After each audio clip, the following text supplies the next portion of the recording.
Hello friends, स्वागत है आपका फिर से हमारे चैनल पर एक नई वीडियो के साथ।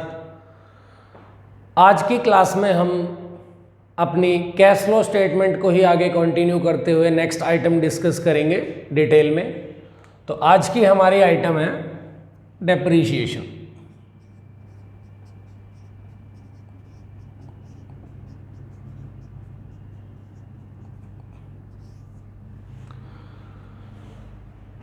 डेप्रीशिएशन कब, कहाँ और किस टाइप के क्वेश्चन में कैसे दिखाई देगा, आप पूरा वीडियो देखकर सारी बातें जान पाएंगे। तो वीडियो के एंड तक मेरे साथ बने रहें।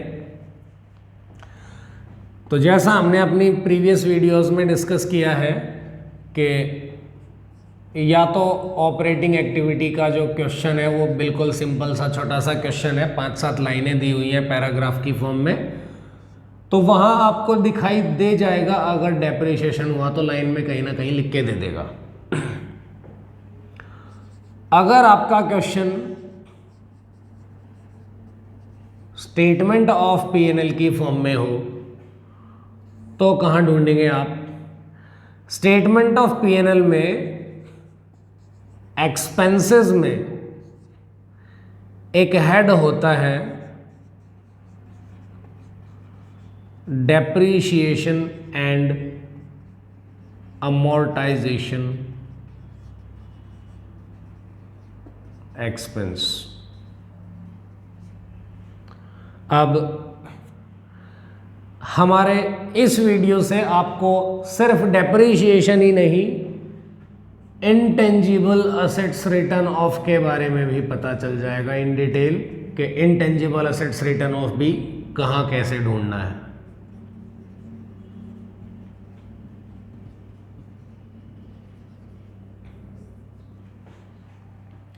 तो इनटेंजिबल असेट्स रिटर्न ऑफ का भी सेम ही केस है। अगर छोटा सा क्वेश्चन हुआ तो लिख के दे देगा कहीं ना कहीं goodwill return of, patent return of, वही आपको अमाउंट उठा के लिखना है। स्टेटमेंट ऑफ पीएनएल के फॉर्म में क्वेश्चन है तो इनटेंजिबल असेट भी इसी हेडिंग के अंडर ही मिलता है। डेप्रीशिएशन वर्ड जो है वो टेंजिबल असेट्स की गिरावट के लिए यूज होता है, टेंजिबल असेट्स की वैल्यू में अगर डाउन आया हो तो।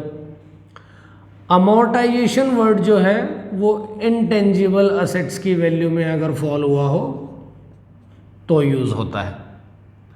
तो दोनों ही इसी हेड में मिलेंगे। तो सिंपल सी है कि कोई नोट नंबर आपको गिवन हो, उस नोट नंबर में आप एक्सप्लेनेशन में देखें तो हो सकता है कोई एक आइटम हो या दो हो, क्वेश्चन में लिखा हो depreciation on machinery, goodwill return of, तो यहाँ से आप उठा करके सॉल्यूशन में लिखेंगे ऑपरेटिंग एक्टिविटी के में जो भी इनका अमाउंट होगा। उम्मीद है आपको क्लियर हुआ है। अगर नोट नंबर नहीं है और कोई अमाउंट गिवन है तो उसे आप डेप्रीशिएशन ही ट्रीट कर लेंगे, क्योंकि अगर कुछ स्पेसिफिकली नहीं बताया है कि किसका क्या है तो डेप्रीशिएशन ही मान लोगे आप उसको। अगर नोट नंबर है तो वो बताएगा ही एक्सप्लेनेशन में कि इस अमाउंट में अकेली एक आइटम है या कई आइटम शामिल है, उन्हीं को उठा उठा के हम ऑपरेटिंग एक्टिविटी में मेंशन कर देंगे। अब नेक्स्ट है कि अगर हमारा क्वेश्चन बैलेंस शीट की फॉर्म में है तो डेप्रीशिएशन को कहाँ ढूंढेंगे? बैलेंस शीट की फॉर्म में अगर क्वेश्चन हो तो आपको पता है कि 2 साल का डाटा मिलेगा। अब डेप कहाँ रहेगा कहाँ नहीं रहेगा, उससे पहले हमें जानने की ज़रूरत है कि डेप्रीशिएशन ढूंढने के लिए पहले असेट्स को समझें कि बैलेंस शीट में जो असेट्स गिवन है वो किस तरीके से गिवन है। या तो क्वेश्चन में असेट को हम बुक वैल्यू पे शो कर रहे होते हैं या हम क्वेश्चन में असेट को कॉस्ट पे शो कर रहे होते हैं। देखें एक बार डिटेल में। अगर आपको इसका स्क्रीनशॉट लेना है तो ले सकते हैं।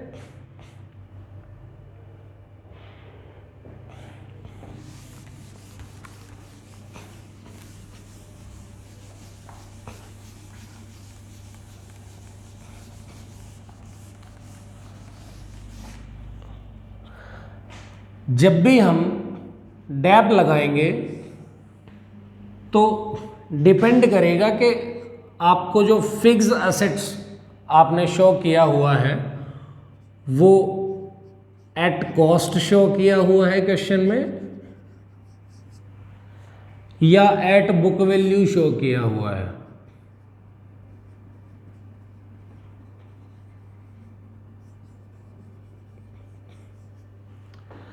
एट कॉस्ट का मतलब होता है वो हिस्टोरिकल कॉस्ट या वो एक्विजिशन कॉस्ट जितने में आपने कभी असेट खरीदा था, वो अमाउंट जितने में हमने असेट को परचेज किया था, या कह सकते हैं जितने का हमारा असेट पड़ा था हमें।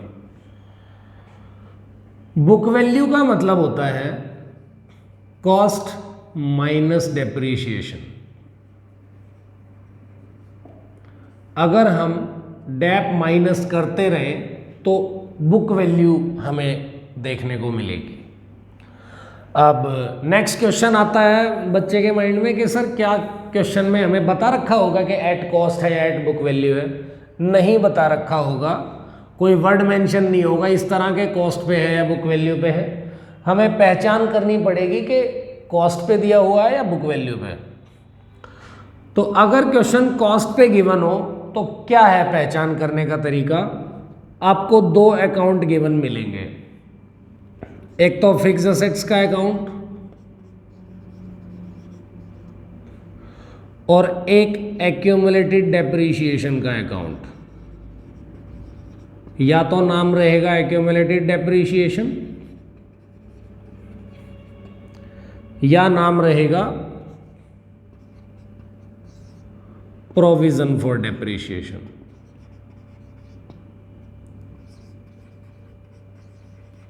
दोनों में से कोई भी नाम आपको दिखाई दे सकता है। अगर ये दोनों असेट अकाउंट के बैलेंसेस 2-2 साल के गिवन है तो आप समझ जाना कि असेट कॉस्ट पे गिवन है। कॉस्ट पे गिवन है का मतलब हम हर साल डेप्रीशिएशन चार्ज तो कर रहे हैं, सॉरी कैलकुलेट तो कर रहे हैं, बट असेट में से माइनस नहीं कर रहे। उस डेप्रीशिएशन को हम हर साल एक अलग अकाउंट में लिख देते हैं जो हमने मेंटेन किया हुआ है एक्यूमुलेटेड डेप्रीशिएशन के नाम से। अगर बुक वैल्यू वाला क्वेश्चन हो तो पहचान करने का तरीका क्या है? आपको एक अकाउंट ही गिवन मिलेगा फिक्स असेट्स का, यहाँ पर कोई दूसरा अकाउंट डेप वगैरह का मेंशन नहीं होता है। अब कैसे ढूंढेंगे डेप्रीशिएशन को?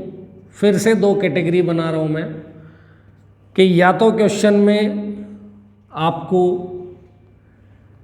एडजस्टमेंट गिवन है, adjustment is given in the question,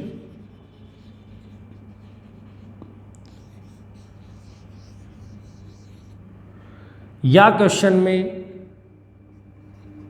कोई एडजस्टमेंट गिवन नहीं है।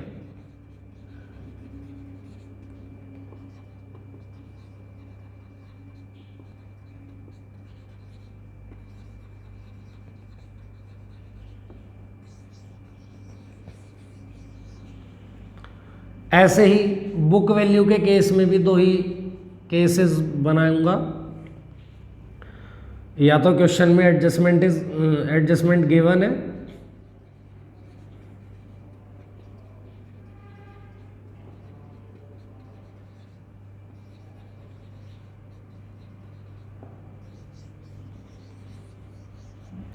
या क्वेश्चन में कोई एडजस्टमेंट गिवन नहीं है।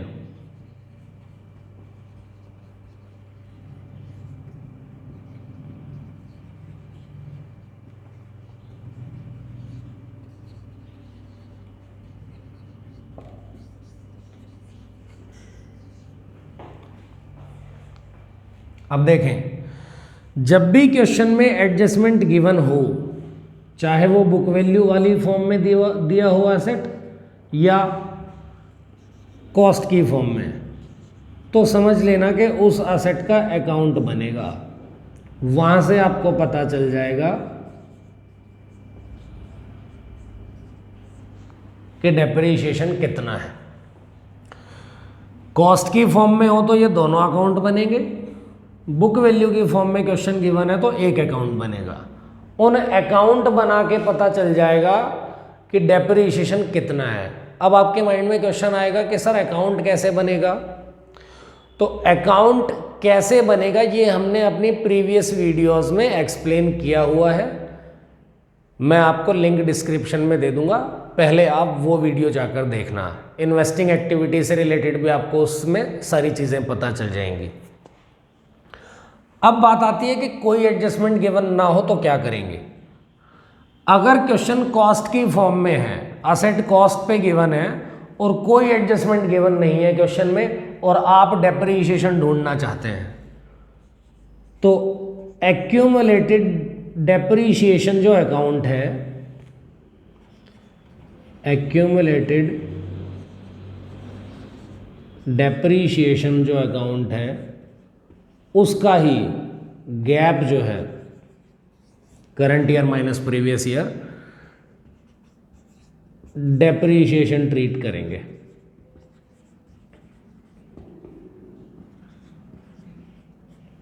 जैसे क्वेश्चन में लिखा है पहले साल में 9000 एक्यूमुलेटेड डेप, दूसरे साल में 13, तो आप 4000 को डेप्रीशिएशन लिख देना, क्योंकि करंट ईयर का डेप 4000 है।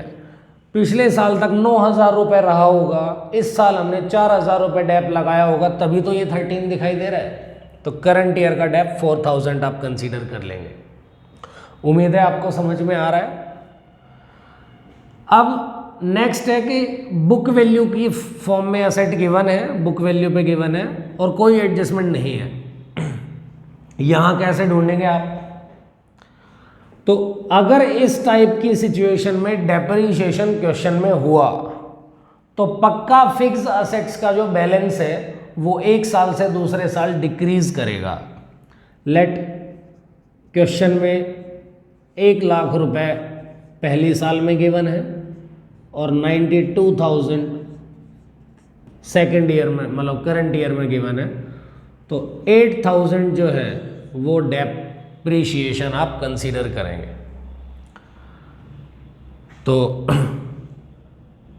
डिक्रीज्ड वैल्यू जो है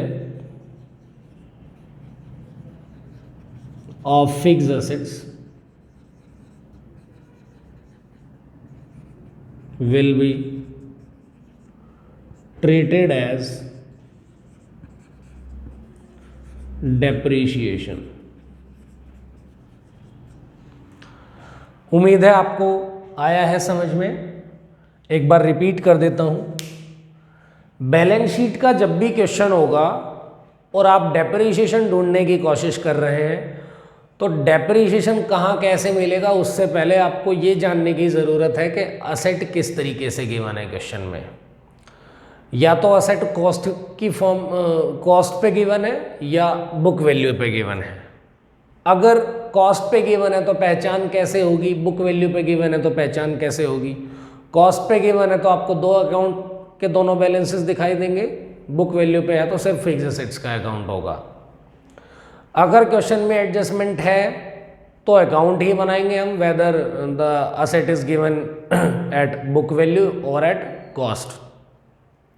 और अगर क्वेश्चन में एडजस्टमेंट नहीं है तो कॉस्ट पे जब भी असेट को दिया हुआ है तो एक्यूमुलेटेड डेप का गैप ही हम करंट ईयर का डेप्रीशिएशन ट्रीट कर लेंगे। अगर बुक वैल्यू की फॉर्म में असेट को दिया हुआ है क्वेश्चन में तो एक साल से दूसरे साल अगर असेट की वैल्यू घट रही है तो हम उस घटी हुई वैल्यू को डेप्रीशिएशन मान लेंगे। अगर बढ़ रही है तो ये सोच लेंगे कि क्वेश्चन में डेप्रीशिएशन है ही नहीं। तो उम्मीद है आपको क्लियर हुआ होगा। लिंक मैं आपको डिस्क्रिप्शन में दे दूंगा जिससे आपको अकाउंट कैसे प्रिपेयर होता है वो अच्छे से क्लियर हो जाएगा और इन्वेस्टिंग एक्टिविटी से रिलेटेड भी सारी बातें आपको उस वीडियो से समझ में आ जाएंगी। अगर आपको हमारी वीडियो अच्छी लगी हो तो प्लीज़ लाइक करें, शेयर करें अपने दोस्तों से और हमारा चैनल सब्सक्राइब करें। स्क्रीनशॉट लेना है तो आप ले सकते हैं।